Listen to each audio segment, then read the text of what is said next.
Hello, whoever is here already. I am with my friend Risa Hello. here. We are going to be shoutcasting for the Emporia State esports team. They're having their first official game now that preseason is over for the NECC. It's their first official game against NAU Academy A. Uh, Waiting for them to finish pick and ban. Looks like they're going into champ select now, so once they're done with champ select, we'll be able to go into game to view the picks. So I guess some background here. Our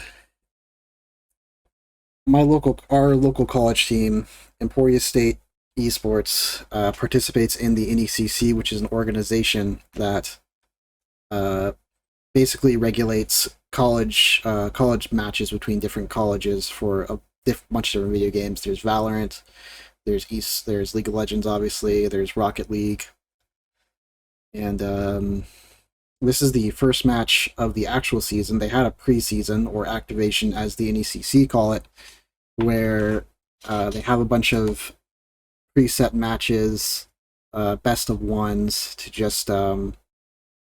just to kind of like get a good idea of where people should be placed as far as like brackets. They have a bunch of different brackets.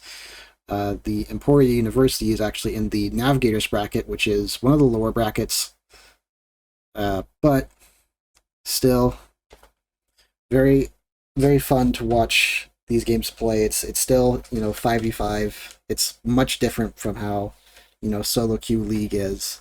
It provides a much different atmosphere. I guess so.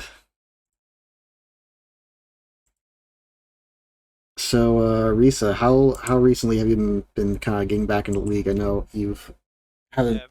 I've been getting back into it in the last at least 1 or 2 months to the point where I feel like I kind of understand like what's actually strong, what's weak in the I would say lower plat to high silver range of play. And from what I understand, this is kind of like a silver to gold to low plat kind of range of field. So it matches similarly in skill set and skill level. Yeah, I mean, we've both been really veteran players. I know I started playing back in like season 2. I think, didn't you start in like season 3, or were you Yeah, I start started in earlier? season three, definitely. Yeah. Mm-hmm. Well, this is the team comps we have. We've got the NAU playing Riven, Hecarim, Azir, Lucian, and Janna. And ESU, we've got Shen top, Panth jungle, Ryze mid, and Ashe Soraka bot lane. Yeah. So, So a couple of things I find interesting about both teams is that both teams are going to be comfortable into the mid to late game range, especially ESU. You got Ryze, Ashe, and Shen who do very well until late game. yeah, I But mean, we've got a lot of interesting picks here. and it Definitely but pretty well the rounded. what I'm scared about ESU though is that NAU has they have like early game pressure. They have Riven who's really strong after level 8, and then uh we have Lucian and Janna. That's a really strong bottom lane duo, and then we have Hecarim who is very infamous for like being this menace in the jungle that just ganks your lane, and it's a terrible day. And what I'm scared is that like yeah, they have strong in my opinion they have a much stronger early to mid game, but they still have Azir, and it's not like Lucian falls off completely and Janna is still there, and they have a lot of crowd control. I think if it gets to the mid late game, it does rely more on Azir carrying the team more. But if they can survive Riven being fed, or if they can survive Lucian lane, that's where I'm concerned. Like yes, they have Soraka, and yes, they have Shen. Those are really powerful tools to stop the snowball. But I am we'll see how that turns out. And we're about to get started now. Uh, both teams just now waiting for the base balls to drop. It'll be definitely, I agree with your assessment that both teams kind of are pretty well rounded. It's going to really come down to it. If the game goes late, it'll be more about the Azir versus Rise matchup, I think. Azir having this kind of really strong late game. Rise kind of being well known for being a late game champion, but I don't know about in the current meta so much. He might be more, he might not have quite as much going for him as Azir. I definitely am going to be interested in seeing how ESU deals with the Hecarim jungle. I know, I'm sure you've seen the clip too as well with Hecarim, having just going full AD and then just really ruining everyone's day. So we'll see if we'll have to see if Dread Viper is able to capture that success that we've heard so much about with the Hecarim pick. So I do agree with is his name Asplan or Aspian, the Ashe player? Aspian, yes. So I do agree with Aspian's choice with Ghost here. And I mean, it's really he only really has a choice between like heal, maybe cleanse because of Hecarim, but I don't think it's worth it. I think Ghost is definitely the play here. If you look at the enemy team, they have Janna, they have Hecarim, they have Riven. He wants to run away from these guys and kite them. And Ashe is decent at kiting, but Riven's movement speed isn't really reliant on movement speed. It's more like these miniature dashes. And Hecarim could just ult through any kind of peel that you have. The Ghost is going to become really handy as a second summoner spell to kite. Yeah, and Ghost is also just a very common pick now for bottom laners. It's become really a useful tool as far, just because when you're in these longer team fights, the Ghost just gives you that kind of ability to kite properly that can be really difficult for ADCs in the current state of League, and having it reset on kill means you're going to have the whole fight. So just it provides a lot more utility than, say, a single burst of heal might.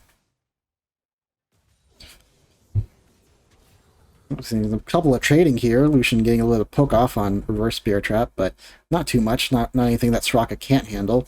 What do you think? What are your thoughts on the Riven versus Shin matchup here? I think it's a bit of an interesting one.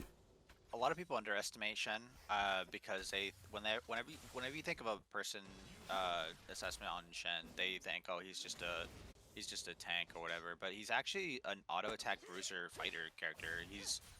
A lot of his kit relies on him on his auto attacks, and so it's not really uncommon for like one-trick Shen players to go something like Hail of Blades and fight. And so a lot of people underestimate the fact that he can just jump in on you with his dash, taunt you, and then auto attack you. And then he has a similar trait with Nyla where he has auto attack immunity. And so he wins a lot of traits that a lot of people Ezekiel being a little bit sticky here, but he is a little in over his head right here.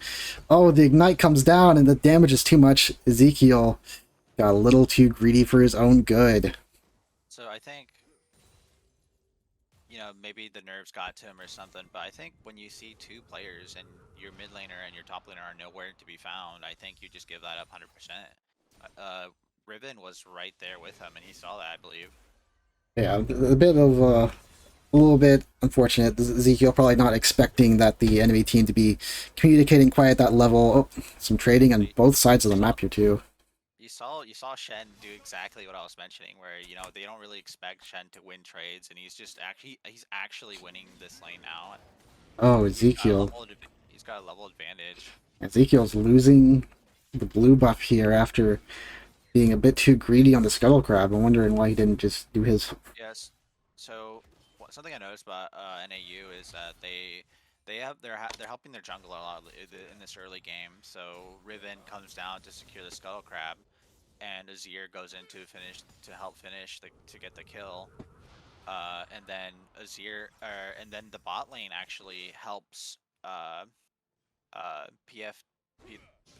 Oh, Naker said going out of orbit here with the auto attacks. Oh, and the last one just smacks Riven. Shen does a lot of damage with his auto attacks, and I think literally people just don't realize that that's actually one of his strengths.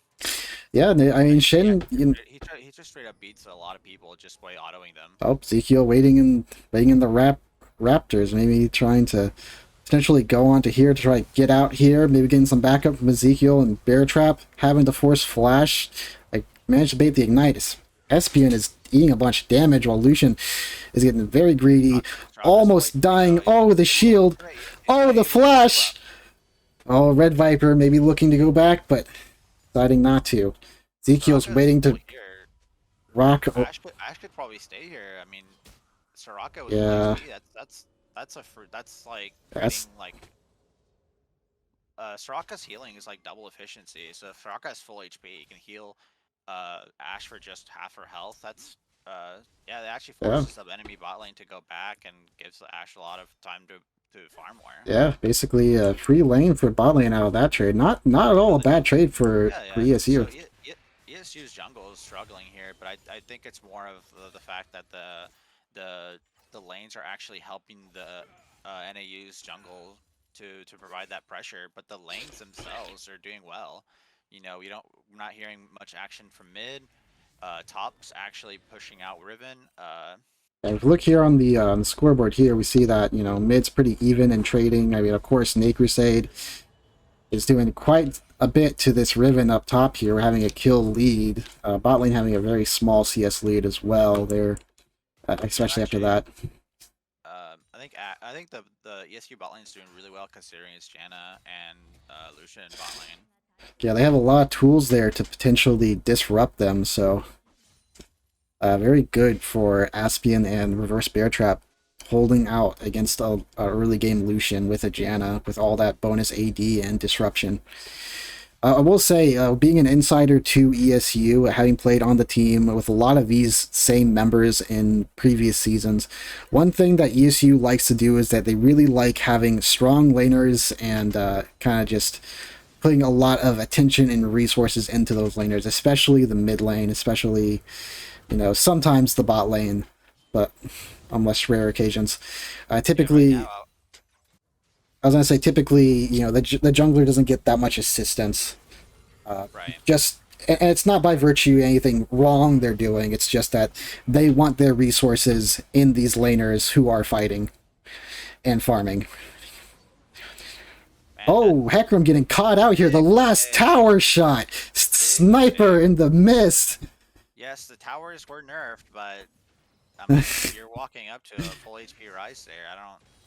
Yeah, Rise with all their mana and every CD. This can be converted to Dragon if ESU plays it. Oh, Aspian might be getting a little bit cut out here, although the silence come down and the root on the Lucian stops him from being any more aggressive on Aspian. Ezekiel is definitely wanting to do this dragon, but might want to look for a pick first on this Azir.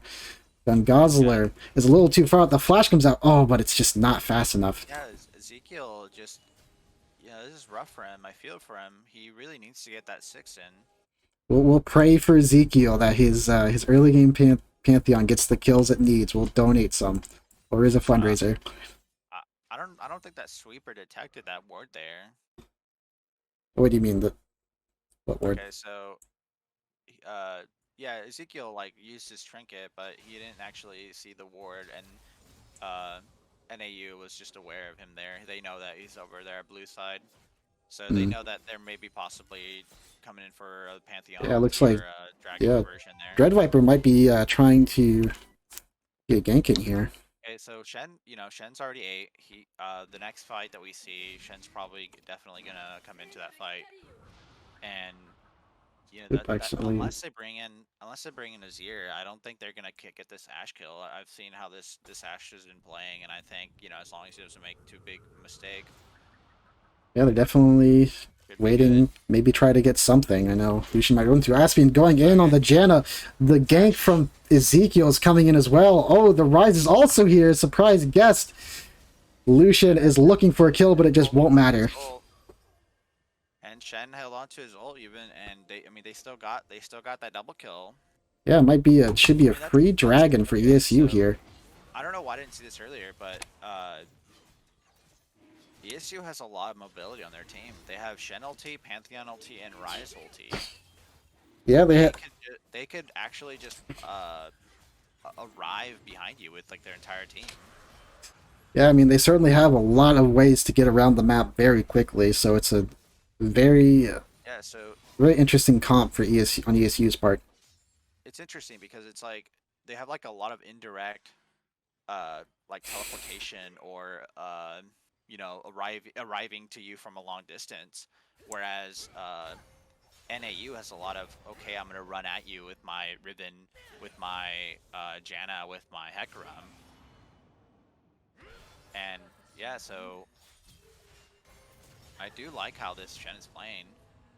Yeah, Shin, Crusade doing a very good job in that trade, getting the ignite from Riven and also getting out of that fight while Yeah, evenly and matching Orbit. even though it looks like this, I mean, that Riven is like 1.5 combos away from just getting killed outright. And certainly we'll have to see if Orbit keeps pressing their luck or if they maybe try to fall back. Ezekiel is looking to gank potentially. It's not warded, so it's a pretty easy kill for Ezekiel here. Orbit using the first Q has to get the flash out. Ezekiel, oh, he's looking for the stun. He wants it. He's thirsty for it. And he just doesn't have the combo up to commit to the kill. Unfortunate. Still got the flash out Riven. Pretty good on their part. And if you look at the items here, we see, yeah, okay, Herald coming down mid as well. They're gonna Red Viper gonna try to help this. Ezekiel might try to respond. It's not like he has ult up, so there's not a whole lot he can do here. He's gonna get some free charges for the Azir. Aspian is really catching on to this Lucian's tricks of hiding in the bush like that. Yeah, but they are zoning Ashe a lot from a lot of farm. Ashe used to have 13 more CS than they do, like around level 4 or whatever, but now they are slowly gaining a lead in the bot lane for Lucian. But that's to be expected. Lucian is very, very, very oppressive after level 5. He just Yeah, does a lot of damage, and especially with the Janna. yeah. The Janna Lucian combo is just it's gonna be a really hard lane no matter how good at spacing you are. That's just so much in their toolkit to sort of toy around with you. And if you don't respect it, if you don't give up the CS, essentially, you're kind of asking for a bad time. Here we see H7, pretty standard lane. Not a whole lot going on here. If we look at the scoreboard, we see H7 actually has a kill up on Gosler here. Likely got that from bot lane, so not a whole Yeah, lot and going now on there. he's a little bit ahead of CS too. They're basically dead even though I think that. aside from the kill, obviously. hmm Yeah, pretty slow start so far. What do you think the win conditions for each of these Okay, teams are so going to be for at the time as being?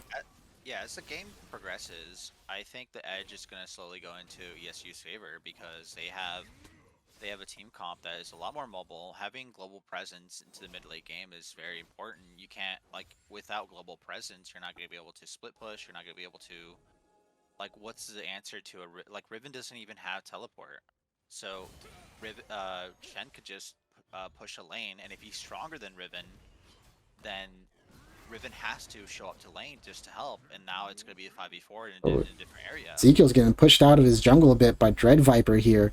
Looks like they're trying to maybe collapse with their orbit coming around. NECC Crusade, who is not spacing for Ezekiel properly. He's kind of just letting orbit walk into the jungle. I don't know what. I kind of expected NECC Crusade maybe to commit a bit for that. Yeah, Ezekiel is just committing into harassing Hecarim, maybe thinking that maybe Shen would have ulted or something. I probably wasn't expecting Shin to commit quite that much, but definitely might have. Or probably he just thought that he had more tools to fight Right. Hecarim, but Hecarim is he's so strong right now. His AD is just so high. He didn't understand just quite how strong Hecarim gets with even just a Dirk. Right. I slightly disagree with Ezekiel's decision to go Eclipse here. I think that this Pantheon and this team comp probably works better as a go up and stun Lucian or go up and stun Azir, and then the rest of your team comes up to help you. I mean, I and think, oh look, but if speaking of, Ezekiel gets the stun on his ear here, yeah, blocking a bunch of and damage. ESU is The ult elevated. comes out. H7 getting that down. Ezekiel getting a kill finally. Actually, does he have one? No, he had one already. No slander on the Pantheon, but Yeah, and I think this is ESU's dragon. Heckram's in upper mid. Oh, looks like, speaking of upper mid, H7 might be getting caught by the Dread Viper. The all comes out from a 0 from Gon Gosler. H7 kind of pushed out here. They might be trying to stop this dragon from ESU's part. Oh, get the damage out. Oh, but it's too late. The smite from Ezekiel comes down. Dread Viper is just getting shredded. The Shin ult as well, catching out the Lucian. Gun Gosler has to E away. Yeah, and here's the word. Here's the Shen ults into the fight, and then he teleports to fight. And Shen is stronger than this Riven right now. Oh my god, NECC just destroying Orbit in this fight here. Looking at the looking at the item, he does have Frostfire Gauntlet over to an uncompleted item for Orbit side. Orbit still going for it with the ultimate. It might be enough. Oh, but it's just not enough. The Immolate passive from Frostfire pulling a whole lot of weight there for NECC. Great job on his part. You were asking me earlier about win cons, and the win con really is just to, in my opinion, it's just to make sure that NOU doesn't snowball. Like, I think as long as Lucian doesn't snowball, as long as Azir doesn't snowball, as long as Riven doesn't snowball, eventually it will get to the point where NAU will have no answers for Shen, will have no answers for Ryze, and catching the ghost, flash ghost, Ashe with the Soraka and Shen pocket. I mean, that's asking a lot. Even if you have Riven and Heckram on your team. For sure. And while this might not be the best game for Ezekiel and the Pantheon, it is definitely, luckily ESU has a lot of insurance. Looks like Aspian might be trying to punish the solution for being so aggressive, but Shocked Lake stopping that in its tracks. Dread Viper trying to go for the 1v1 on Ezekiel here. Yeah. The Eclipse Shield coming down. Heckram needs to run away. Yeah, he does not understand. He does not have the space to do this with his bot lane backing off so far. And I would defend the Eclipse pick for Ezekiel here. I think that shield would manage to give him a lot of time to stall out that fight for Ashe and Soraka to come back him up. I think in the role of, the stun over the wall. He's just leaping. Bounds. Oh, Gosler getting the stun off on Soraka. Reverse Bear Trap's in trouble here. Slip is looking to grasp on it. Looks like the fight is mostly done with.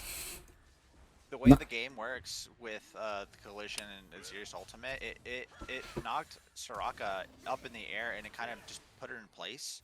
So she was just tanking the entire Lucian ulti and couldn't move. So yeah, very good. Got really shredded. Yeah, it was a pretty good play on NAU's part, but it was unfortunately just wasn't quite enough. Slip is just a little too far behind at this point. Looks like Gosler is looking to punish NECC, but he might take Orbits with him with that shield. Oh my god! Gosler. Oh, and Ryze as well, just trying to maybe take out this Gosler. It is a bloodbath in the top lane. Gosler goes down to AH7. Yeah, and so that's another thing is that not only do they have global presence, but they have two characters in their team that have teleport. Like, I don't understand how NAU is gonna be able to play this game, continue forward, regardless. Like, take away from the fact that it's 2-12.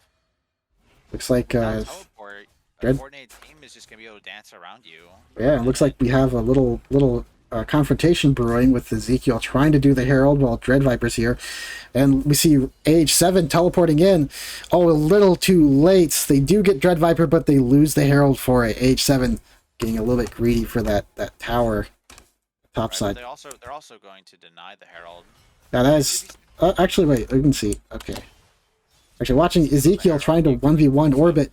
He gets ignited, the Shin teleport comes down, but he's got two more people backing him up. Yeah, and Janna's coming in close as well, so they need to get out of here. It's 2v4.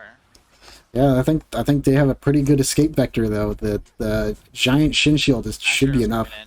Oh, Ashero hits Janna. Yep. Stopped Janna in her tracks, but that was about it. So we see Aspian might be pushing a little too far forward, but honestly, Aspian might be stronger than this Slip 40. I don't see them really killing Aspian here. With this here definitely, but the way that Ashe is I'm in the head of the Ash player. It's definitely a game where you just let your team show up and you help them from the back line. I think that's the best way this Ash is going to be playing. I certainly Uh, understand that, being a pretty fan of the Ash pick myself. A lot of times, what you really just want to do is trying to provide as much kiting, provide as much DPS as you can, and just kind of sit safely on the sidelines while you let the rest of the team do a lot of the heavy lifting. Oh, Ezekiel's going for the ultimate here. We're cancels the seeing a TP Pantheon. from Shin. Oh, but Shin is teleporting. Slip is caught out yet again. Aspian's getting the DPS on Dread Viper, and Dread Viper going down. H7. And that's the third dragon secured to ESU. Yep. Great coordination from ESU with all the teleports. They're making great use of it. Orbit stepping a little So bit too far forward, but doesn't I matter. believe that NAU had the good idea to try to secure the top scuttle. They secured the enemy blue. I think they did really good job in helping the jungler here. What I didn't see Hecarim do much is actually influence lanes themselves. I'm not sure if it was because Shen was playing pass. See, that's also an issue that they had is that for Shen and Ashe, the win con was obvious. Just play passive and scale and punish mistakes. And so you didn't really Lucian was pushing up. Riven was trying to fight Shen because she needed to snowball. Oh, hold on a second. But H7 might be getting caught up by Orbits, but has the phase rush going off, so it will not matter. Dread Viper is, however, running and ults out. Can he get back to the ult time? He cannot, but NECC is ulting on top of him, maybe turning this 2v4 into something more. Dread Viper being chunked. NECC is on top of Lucian. Can't he reach him? No, the slow is too much. NECC is going to go down. H7 Pantheon's coming. forced to watch. So that's 1-for-1. Not bad.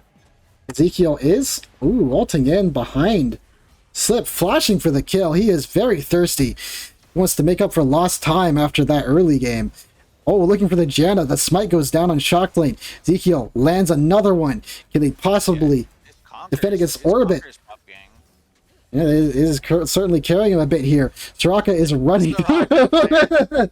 Great. Excuse me, I'm trying to come through, please. Step aside. I have a big old knight to heal over here. Here's the Ash arrow, misses. Well, it's all right.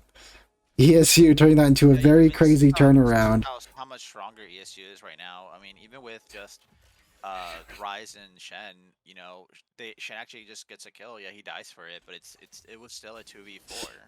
Yeah, and they almost chunk out 2 others as well. yeah, the 2v4 turned into the 1v3 turned into a 2v. I don't even know anymore. You're just saying that ESU, anytime you think you have them caught out, then suddenly the clown car comes out. There's Shen, there's Pantheon, there's the teleport. Like, oh, Bear Trap is misunderstanding. It's alright.